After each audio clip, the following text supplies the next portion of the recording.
sail, and it seems to be working fine. We're moving from the anchorage Sandy Cay to the other side of the island, to the north side of the island, to the anchorage Micheal Rock. And it's gonna be, we actually wanted to, there's a little canal between the eastern and the western part of the island. We actually wanted to go through there, and we talked to the diving instructor and asked him about the depth and if you could go through there and how about the reefs and everything. He said yeah, it's all good. So we got really excited about going through there, and then at night he picked us up because we went to have a couple of beers with him, and he's like, well, I've got bad news for you guys. And we're like, whoa, what's going on? He's like, well, you know, I told you the depth was fine for the canal. I'm like, yeah, well, it is, but I forgot that there's a cable that goes above the canal, and he said that's like 30 feet, so we can't really make it through there. So now we're sailing around the southwestern tip of the island. We've had a beautiful sail going from Sandy Bay to the other side of the island to Micheal Rock, which is a beautiful and remote anchorage. And when we arrived, we rowed over to shore and we decided to take a little hike up the Micheal Rock.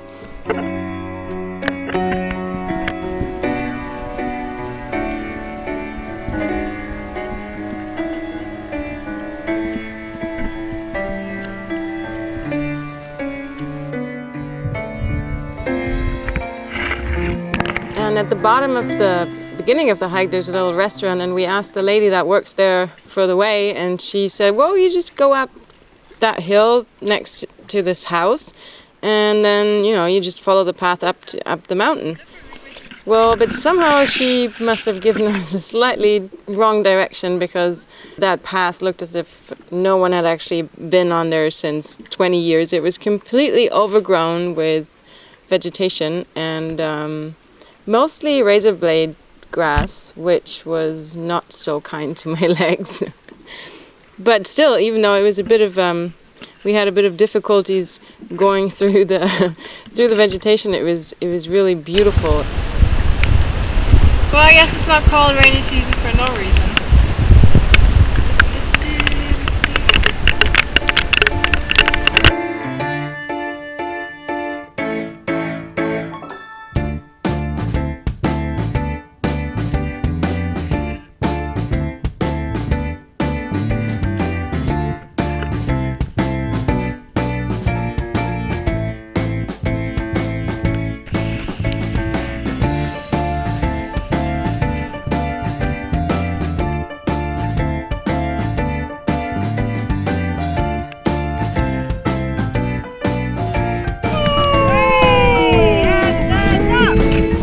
To the top, it was blowing quite a bit actually, and it was really cold, so we actually had to wear jackets, and it felt a bit like being back in Germany.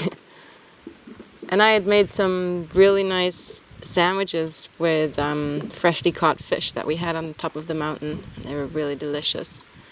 The way up wasn't really the most comfortable one, so we didn't really want to take it back, and we knew that there actually must be a different path, because lots of people have actually been up Micheal Rock in the last 20 years. So we were looking for another way down, and finally we found it, and it was a lot more easier to go down than it was to go up actually.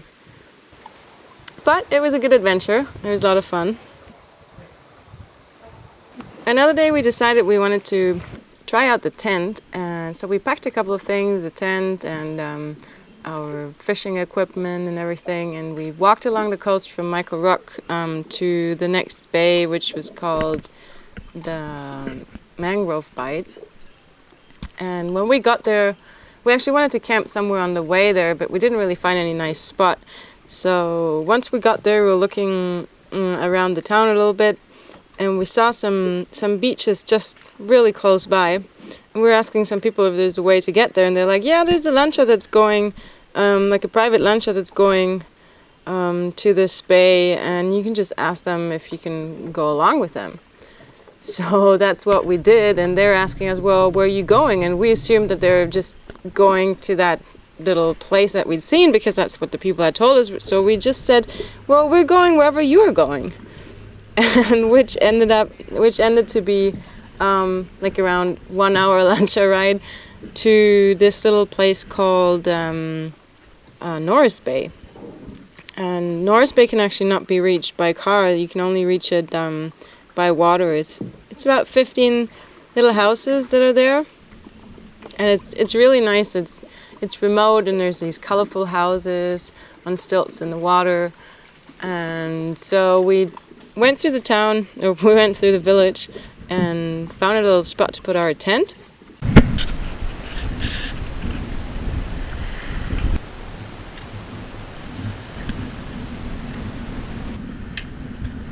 It looks really nice.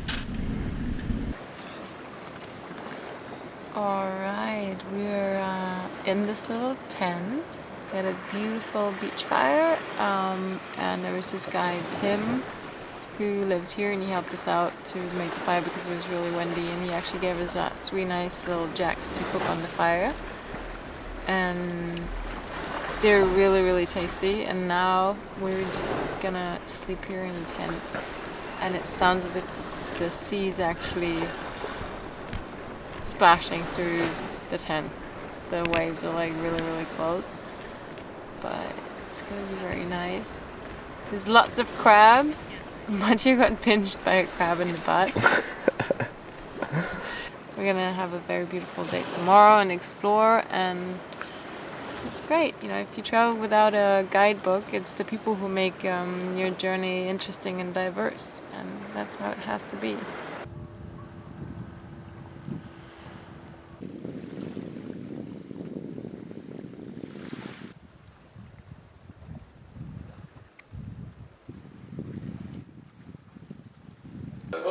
And Tim turned out to be a really, really nice guy, and we spent the next day with him and his family. Your fridge looks like my fridge. Oh yeah, you. I have the same on my boat. Yeah, got some nice there. Lift it up, you're gonna see some fish we got there too.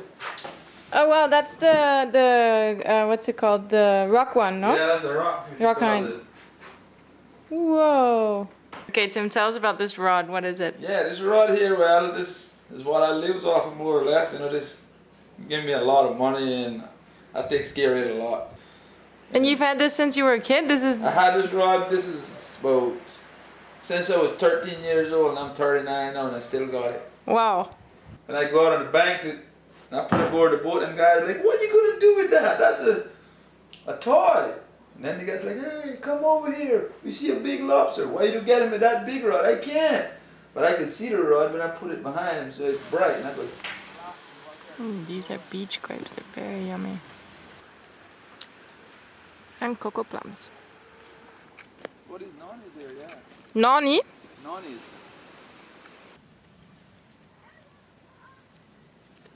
All right. Go like that.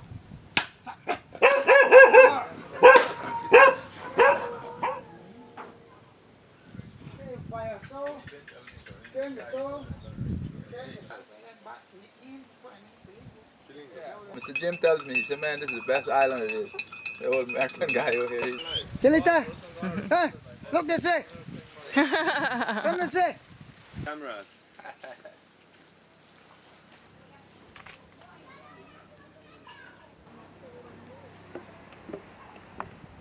10 tortillas. Tortillas. Tortillas, yeah. His wife invited us to come over for dinner, and she showed me how to bake tortillas. It was really precious and interesting to spend this time with Tim and his family, because it gave us an insight of how the people actually live in that village up there without electricity, without running water. And lots of them are actually fishermen. Tim and his son gave us a lift back to Mangrove Bay because they were actually going back there to sell the fish that they had caught over the week. The last 2 weeks have been really exceptional, and I think so far Guanaja has been the greatest place that we've visited on this journey. But we do have to leave, and we have to get to Guatemala, so it's time to lift up the anchor and set sails again. But more about that next week.